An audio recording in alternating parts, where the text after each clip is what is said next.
Hello guys, welcome to Kaushik knowledge hub second. आज का हमारा टॉपिक है केंद्र सरकार। आज हम उसमें पढ़ने वाले हैं सरकार के अंग तथा सरकार किस प्रकार राज्य बनाती है, उसमें कैसे कानून चलाती है, किस प्रकार बनाती है। तो आइए हम पढ़ते हैं सरकार के बारे में। देखिए गाइस, केंद्र सरकार राज्य एक भावात्मक अवधारणा है जो एक अमूर्त एवं अदृश्य संस्था होती है। राज्य क्या है? एक अदृश्य होती है। सरकार उसको मृत रूप प्रदान करने वाली संस्था है जिसे सरकार कहते हैं। मतलब राज्य की अभिव्यक्ति क्या है, किसके द्वारा की जाती है? सरकार के द्वारा। अब देखो, सरकार वह अभिकरण या मशीन है जिसके द्वारा राज्य की नीतियाँ निर्धारित की जाती है। जिस प्रकार मशीन से हम कुछ भी बनाते हैं, करते हैं, खाने पीने का, आपको पता है। ये देखो, सरकार वह अभिकरण मशीन है जिसके द्वारा राज्य की नीतियाँ निर्धारित की जाती है। ठीक है, मतलब कानून बनाए जाते हैं, किस प्रकार की नीति है, कौन सा कानून बनाना है। ये कथन किसका है? गार्डनर का। देखो, सरकार के प्रमुख 3 अंग हैं।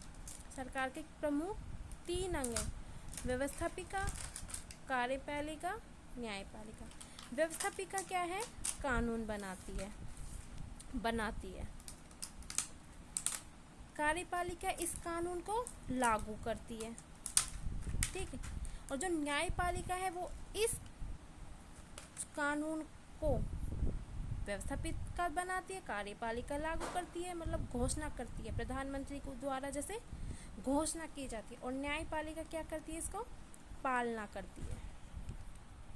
ठीक है, व्यवस्थापिका द्वारा बनाया जाता है कानून, कार्यपालिका द्वारा इसे लागू किया जाता है, घोषणा की जाती है प्रधानमंत्री द्वारा, और न्यायपालिका द्वारा इसे पालना। मतलब कोई भी अगर इस कानून का पालन नहीं करेगा तो उसे सजा दी जाएगी। वो काम किसका है? न्यायपालिका का। देखो, व्यवस्थापिका कानून निर्माण, मतलब व्यवस्थापिका क्या करे? कानून। ये सबसे इम्पोर्टेंट अंग है सरकार का। सरकार के 3 अंगों में से सरकार का प्रथम अंग है। भारतीय राज्य व्यवस्था में व्यवस्थापिका की, मतलब जो व्यवस्थापिका का गठन है वो भी 2 स्तर पे है। एक तो संघीय व्यवस्था और दूसरा है राज्य व्यवस्था। संघीय व्यवस्था किसको कहते हैं? संसद को। अब संसद भी तो एक राष्ट्रपति तथा 2 सदनों से मिलकर बना है। ठीक है, संसद कानून बनाएगी, मतलब किसी बिल को पास करेगी। ठीक है, वो बिल सबसे पहले किस में जाएगा? लोकसभा में, उसके बाद राज्यसभा में। ठीक है, सबसे पहले जाएगा राज्यसभा में, उसके बाद जाएगा लोकसभा में, और लोकसभा से सीधा जाता है राष्ट्रपति के। राष्ट्रपति उसे साइन वगैरह करता है। ठीक है, लेकिन राष्ट्रपति के साइन से क्या होगा? वो तो बिल तो पक्का हो जाएगा, राष्ट्रपति के साइन से बिल पक्का हो जाएगा, लेकिन ये बिल सीधा जाता है कार्यपालिका में। कार्यपालिका इसको क्या करेगी? लागू। अब कार्यपालिका में कौन कौन आते हैं? प्रधानमंत्री, मंत्रिपरिषद, तो केंद्र सरकार। अब देखो, कार्यपालिका में जो प्रधानमंत्री होता है वो इसको ऐलान करता है, मतलब संपूर्ण, मतलब जहाँ जहाँ ये कानून बनाना है इसकी घोषणा करे, वो न्यूज़ दे ही देता है। आपको पता है कि जो हमारे प्रधानमंत्री मोदी जी है आजकल, वो मतलब ऐसी न्यूज़ देते हैं कि लोगों को उनका इतना वेट रहता है कि आज कौन सी न्यूज़ देने वाले हैं। जो उनकी सबसे पहली न्यूज़ थी वो थी नोटबंदी की। तो अब देखिए, कार्यपालिका में प्रधानमंत्री इसकी घोषणा कर देगा और न्यायपालिका इसको लागू कर देगी।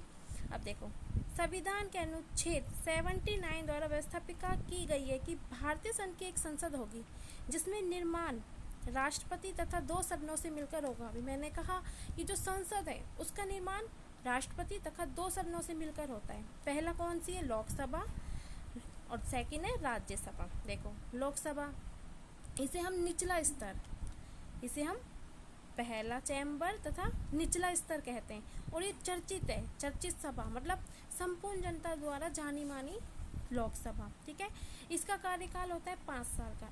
लेकिन प्रधानमंत्री के परामर्श से राष्ट्रपति द्वारा इसे भंग किया जा सकता है, मतलब समय से पहले हम इसे भंग कर सकते हैं। तो लोकसभा भंग की जा सकती है। लोकसभा निचला सदन तथा चर्चित सभा भी कहलाता है। लोकसभा संपूर्ण रूप से भारत के लोगों का प्रतिनिधित्व करती है। लोकसभा किसका प्रतिनिधित्व करती है? भारत के लोगों का, इसलिए ये चर्चित सभा कहलाती है। देखो, इसकी सदस्य संख्या कितनी है? देखो, 1987 से इसी सदस्य संख्या 552 हो चुकी है। 552 पहले इसकी मूल संविधान के अकॉर्डिंग इसकी जो सदस्य संख्या थी वो 500 थी, लेकिन 1987 के अकॉर्डिंग इसकी सदस्य संख्या 552 कर दी गई है। देखो मूल संविधान में लोकसभा की सदस्य संख्या 500 निश्चित की गई थी, लेकिन समय समय पर इसमें वृद्धि की गई। अब देखो जितना समय बढ़ता जाएगा वृद्धि तो होती जाएगी। अब देखो गोवा, दमन, दीव पुनर्गठन अधिनियम 1987 द्वारा निश्चित किया गया कि लोकसभा की जो अधिकतम संख्या है वो 552 है, ठीक, जिसमें से 530 है वो निर्वाचन क्षेत्रों में, 20 है वो संसदीय क्षेत्रों से, तथा राष्ट्रपति द्वारा 2 सीट मनोनीत मतलब 2 सदस्य मनोनीत किया जाते जो आंग्ल भारतीय वर्ग से, जिनको कला साहित्य विज्ञान का ज्ञान हो वो आंग्ल भारतीय वर्ग से हो। 2 सदस्य मनोनीत किसका काम है? राष्ट्रपति द्वारा। अब देखो इसका निर्वाचन, लोकसभा के सदस्यों का चुनाव प्रत्यक्ष रूप से और वयस्क मताधिकार के आधार पर होता है, मतलब वोट देने के आधार पर होता है इसका चुनाव। अब देखो भारत में अब 18 वर्ष की आयु प्राप्त व्यक्ति को वयस्क माना जाता है, मतलब जो भी व्यक्ति भारत में हमारे क्या हो चुका है कि जो 18 साल के जो भी व्यक्ति हो चुका है वो मत दे सकता है, वयस्क मतलब देता है। ये लागू किया है 61वें संविधान से अकॉर्डिंग कि पहले 21 थी, लेकिन 21 से 61वें संविधान से कितनी हो गई? 18। ये व्यक्ति क्या दे सकता है? मत दे सकता है। देखो सदस्यों के लिए योग्यता है, वह भारत का नागरिक हो, वह पागल घोषित नहीं किया गया, उसकी उम्र 25 वर्ष से या उससे अधिक हो। देखो वह व्यक्ति भारत का नागरिक हो, उसकी आयु 25 वर्ष तथा अधिक हो, भारत सरकार तथा किसी राज्य सरकार के अंतर्गत वह कोई लाभ पद धारण न किया हो, वह किसी न्यायपालिका न्यायालय द्वारा मतलब किसी भी कानून द्वारा पागल ना ठहराए गए ना, मतलब उस पर कोई कानूनी मतलब कोई ब्लेम ना हो।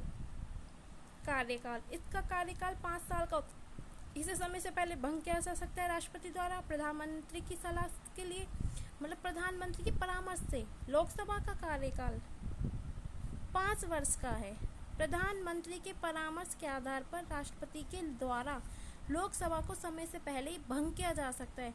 ऐसा अब तक 9 बार किया जा चुका है। मतलब जो लोकसभा का जो कार्यकाल है उसको 9 बार भंग किया जा चुका है। अधिवेशन, लोकसभा और राज्यसभा के अधिवेशन में राष्ट्रपति के द्वारा बुलाए और स्थगित किए जाए लोकसभा की 2 बैठकों में 6 माह से अधिक का अंतर नहीं होना चाहिए। मतलब जो इसकी जो लोकसभा की जो बैठकें होती है उनमें 6 महीने में हो जानी चाहिए, मतलब 2 बैठकों में 6 माह का अंतर नहीं हो, 6 माह से पहले हो जानी चाहिए। अब देखो लोकसभा की पद अधिकारी, अध्यक्ष उपाध्यक्ष। अब लोकसभा क्या करती है? अपने ही सदस्यों में से एक तो अध्यक्ष चूज करते और एक उपाध्यक्ष। अब देखो संविधान के अनुच्छेद 93 के अनुसार लोकसभा स्वयं ही अपने सदस्यों में से एक अध्यक्ष उपाध्यक्ष का निर्वाचन करेगी, ठीक है। अब देखो अध्यक्ष व उपाध्यक्ष को उनके पद से तभी हटाया जा सकता है जब इस प्रकार के प्रस्ताव को पेश करने के लिए कम से कम 14 दिन पूर्व सूचना करने की की गई हो। संविधान के अनुसार अध्यक्ष उपाध्यक्ष को संसद द्वारा निर्धारित वेतन और भत्ते प्राप्त होंगे। मतलब जो अध्यक्ष है और उपाध्यक्ष है उनको उनके पद से कब हटाया जाता है? जब हमें 14 दिन की अनुमति, मतलब 14 दिन पहले ही पता चल जाए कि हाँ अध्यक्ष उपाध्यक्ष, तो उनकी जगह दूसरा निर्धारित कर सकते हैं। और अध्यक्ष उपाध्यक्ष के वेतन और भत्ते किसके द्वारा किए जाते हैं? संसद द्वारा दिए जाते हैं। अध्यक्ष की कार्य शक्तियाँ, अब देखो अध्यक्ष की कार्य शक्तियाँ क्या है? अध्यक्ष क्या है? अब अध्यक्ष तो मैं एक छोटा सा उदाहरण देती हूँ, जैसे क्लास है, क्लास में कोई टीचर है, किसी बच्चे को मॉनिटर बना देती है, आपको पता है ना, मतलब टीचर नहीं आता है किसी कारण से चले जाते, तो इतने बच्चों में जैसे 30 बच्चे, तो 30 बच्चों में से एक बच्चा के मॉनिटर होता है और मैम नहीं रहती क्लास में, तो उसका कार्यभार होता है कि बच्चों में शांति व्यवस्था बनाए रखे और उस अनुशासन का पालन करें। अब देखो अध्यक्ष के कार्य शक्तियाँ, देखो अध्यक्ष के द्वारा लोकसभा की सभी बैठकों की अध्यक्षता करता है। अध्यक्ष होने के नाते ही सदन में शांति व्यवस्था अनुशासन बनाए रखता है। लोकसभा का समस्त कार्यक्रम और कार्यवाही अध्यक्ष ही करता है। अब स्कूल में एक टीचर को दे देती एक पद दिया जाता है, जैसे 15 अगस्त से 26 जनवरी पे एक टीचर होता है, वो क्या करेगा? कि जो भी हम वो करते हैं किसी भी चीज़ को 15 अगस्त 26 किसी भी चीज़ मतलब जो भी कार्य तो वो एक टीचर संभालता है। हाँ ये है। और देखो वह सदन की कुछ समितियों का पदेन सभापति मतलब एक जो वो कुछ समितियाँ बनाता है उसका सभापति होता है। अब देखो इन समितियों के द्वारा उसके निर्देशन में कार्य किए जाते हैं। अब उन समितियों में जो कार्य होंगे वो किसके द्वारा किए जाएंगे? अध्यक्ष के द्वारा। अब देखो अध्यक्ष ही यह निर्णय करता है कि कोई विधेयक धन विधेयक है नहीं, मतलब अध्यक्ष द्वारा ही ये निर्णय किया जाता है, मतलब वो ही बताएगा कि वो विधेयक धन है या नहीं। अब देखो संसद और राष्ट्रपति के बीच में सारा पत्र व्यवहार उसके ही द्वारा होता है, मतलब संसद और राष्ट्रपति के बीच में जो भी काम होता है, जैसे अब मैंने अभी आपको बताया था एक बिल है, वो कौन पास करता है? संसद। संसद क्या करेगी? एक बिल बनाएगी, वो एक कच्चा बिल होता है। कच्चे बिल को हमें पक्का बिल बनाने के राष्ट्रपति के सिग्नेचर चाहिए। अब ये बिल सबसे पहले कहाँ जाएगा? राज्यसभा में। राज्यसभा के बाद जाएगा लोकसभा में। लेकिन ये अब भी पक्का नहीं बना, क्योंकि ये बिल जब पक्का बनेगा जब इस पे किसके सिग्नेचर होंगे? राष्ट्रपति के। ठीक है, तो राष्ट्रपति इम्पोर्टेंट है। ठीक है, अब देखो संसद और राष्ट्रपति के बीच का सारा पत्र व्यवहार उसके ही द्वारा होता है। किसके द्वारा किया जाता है? अध्यक्ष के द्वारा। और ये बिल को पास कौन करता है? प्रधानमंत्री। और न्यायपालिका क्या करती है? न्यायपालिका उस जो कानून बनाया है उसकी पालना करना, और जो व्यक्ति उसका उल्लंघन करेगा उसको सजा देगी।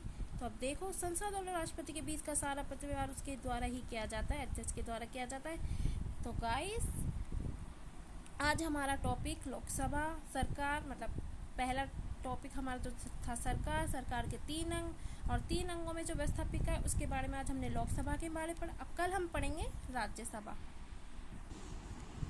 Guys if you like our videos तो please like and subscribe and share जरूर कीजिएगा। Thank you.